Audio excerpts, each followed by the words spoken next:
சென்னை எம்ஜிஆர் நகர் சூளைப்பள்ளம் பகுதியைச் சேர்ந்த 78 வயது மூதாட்டி விஜயா. இவர் ஓட்டல் வேலை மற்றும் கட்டிட வேலைகளுக்கு சென்று சுருக்கு பையில் எப்போதும் பணம் வைத்திருப்பாராம். யாராவது அவசர தேவைக்கு பணம் கேட்டாலும் கொடுத்து உதவுவாராம்.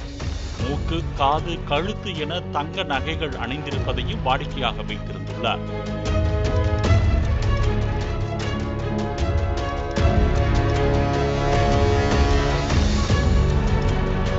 இந்த நிலையில் கடந்த 17ஆம் தேதி வீட்டில் இருந்த விஜயா மாயமானதாக 18ஆம் தேதி எம்ஜிஆர் நகர் போலீசுக்கு புகார் அளிக்கப்பட்டது.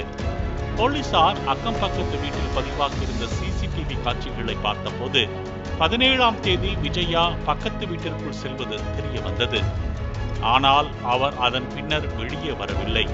இதையடுத்து பக்கத்து வீட்டுக்கு சென்று பார்க்கும்போது வீடு பூட்டி இருந்தது. அங்கு வசித்து வந்த பார்த்திபன் என்பவர் மறுநாள் தனது குடும்பத்துடன் மூட்டை ஒன்றை கட்டிக்கொண்டு வெளியே சென்ற காட்சிகள் பதிவாகியிருந்தது.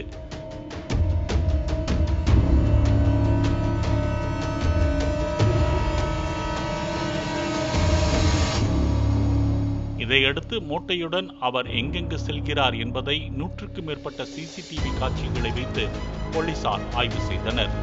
இதில் சென்னையில் பல இடங்களுக்கும் அந்த மூட்டையுடன் சுற்றிய பார்த்திபன் அதனை சைதாப்பேட்டையில் கூவமாற்றில் வீசிவிட்டு சென்றது தெரிய வந்தது. இதனையடுத்து பார்த்திபனின் வீட்டின் பூட்டை உடைத்து போலீசார் ஆய்வு செய்த போது சம்பவத்தன்று தனது வீட்டுக்கு வந்த பாட்டியம்மாவை கிரிக்கெட் மட்டையால் அடித்து கொலை செய்த பார்த்திபன் பணம் மற்றும் நகைகளை கொள்ளையடித்துவிட்டு அவரது சடலத்தை துண்டுகளாக வெட்டி சாக்கு மூட்டையில் கட்டி பட்ட பகலில் தனது இருசக்கர வாகனத்தில் வைத்து எடுத்துச் சென்று கூவத்தில் வீசிவிட்டு குடும்பத்துடன் தலைமறைவாகி இருப்பது தெரிய வந்தது. விஜயா மாயமானதாக புகார் அளித்த போது உடனிருந்த பார்த்திபன் மூதாட்டியை தேடுவது போன்று நாடகமாடியுள்ளான். செல்போன் சிக்னலை வைத்து விருதுநகரில் பதுங்கியிருந்த பார்த்திபனை சுற்றி வளைத்த தனிப்படையினர் கூவத்தில் வீசப்பட்ட அந்த மூட்டையை அவரை வைத்து அடையாளம் காட்டப்பட்டு கைப்பற்றினர். தனியாக வசிக்கின்ற முதியோர், அறிமுகம் இல்லா நபர்களை வீட்டுக்குள் அனுமதிக்க கூடாது என்றும் அக்கம் பக்கத்து வீட்டில் உள்ளவர்களிடம் கூட மிகுந்த எச்சரிக்கையுடன் பழக வேண்டும் என்றும் எச்சரிக்கின்றனர்.